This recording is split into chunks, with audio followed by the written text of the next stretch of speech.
Narrated Anas. Whenever the Prophet asked permission to enter, he knocked the door thrice with greeting, and whenever he spoke a sentence, said a thing, he used to repeat it thrice.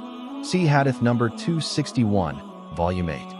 حدثنا عبدة بون عبد الله حدثنا عبد الصمد قال حدثنا عبد الله بون المثنى قال حدثنا ثمامة بون عبد الله عن أنس عن النبي صلى الله عليه وسلم أنه كان إذا تكلم بكلمة أعادها ثلاثا حتى تفهم عنه، وإذا أتى على قوم فسلم عليهم سلم عليهم ثلاثا. हज़रत अनस रज़ी अल्लाह अन्हु से रवायत है, जब भी नबी करीम किसी के घर दाखिल होने की इजाज़त तलब फरमाते तो सलाम के साथ 3 बार दरवाज़ा खटखटाते, और जब कोई बात कहते तो इसे 3 बार दोहराते. ملاحظة فرماء حدث نمبر 261 جلد 8. Narrated Anas.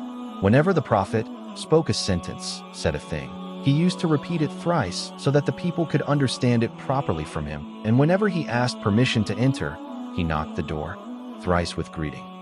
حدثنا عبدة بون عبد الله حدثنا عبد الصمد قال حدثنا عبد الله بون المثنى قال حدثنا ثمامة بون عبد الله عن أنس عن النبي صلى الله عليه وسلم أنه كان إذا تكلم بكلمة أعادها ثلاثا حتى تفهم عنه، وإذا أتى على قوم فسلم عليهم سلم عليهم ثلاثا. हज़रत इनसे रायत है, जब भी नबी करीम कोई बात फरमाते तो इसे 3 बार दोहराते ताकि लोग इसे अच्छी तरह समझ सके, और जब भी आप किसी जगह दाखिल होने की इजाज़त तलब फरमाते तो सलाम के साथ 3 बार दरवाज़ा खटखटाते. Narrated Abdullah bin Amr. Once Allah's Messenger remained behind us in a journey. He joined us while we were performing ablution for the Asr prayer, which was overdue.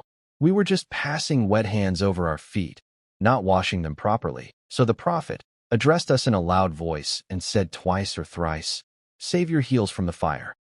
حدثنا مسدد قال حدثنا أبو عوانة عن أبي بشر عن يوسف بن ماهك عن عبد الله بن عمرو قال تخلف رسول الله صلى الله عليه وسلم في سفر سفرناه فأدركنا وقد أرهقنا الصلاة صلابة العصر ونحن نتوضأ، فجعلنا نمسح على أرجلنا، فنادى بأعلى صوته: ويل للأعقاب من النار مرتين أو ثلاثا.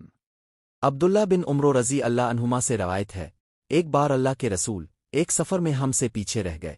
आप हमारे पास इस वक्त पहुँचे जब हम असर की नमाज के लिए वज़ू कर रहे थे, जिसका वक्त निकल रहा था. हम अपने पाँव पर बस गीले हाथ फेर रहे थे, उन्हें अच्छी तरह धो नहीं रहे थे. चुनांचे नबी करीम ने बुलंद आवाज़ में हमसे खिताब किया और 2 या 3 बार फरमाया, अपनी एड़ियों को आग से बचाओ. Narrated Abu Burda's father. Allah's Messenger said, 3 persons will have a double reward. 1.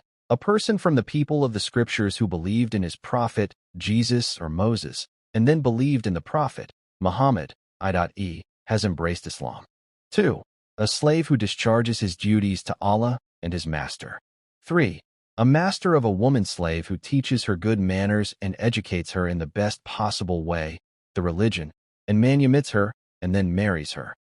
أخبرنا محمد هو ابن سلام حدثنا المحاربي قال حدثنا صالح بن حيان قال عامر الشعبي حدثني أبو بردة عن أبيه قال رسول الله صلى الله عليه وسلم 3 لهم أجران: رجل من أهل الكتاب آمن بنبيه وآمن بمحمد صلى الله عليه وسلم والعبد المملوك إذا أدى حق الله وحق مواليه، ورجل كانت عنده أمة يطأها فأدبها فأحسن تأديبها وعلمها فأحسن تعليمها ثم اعتقها فتزوجها فله أجران.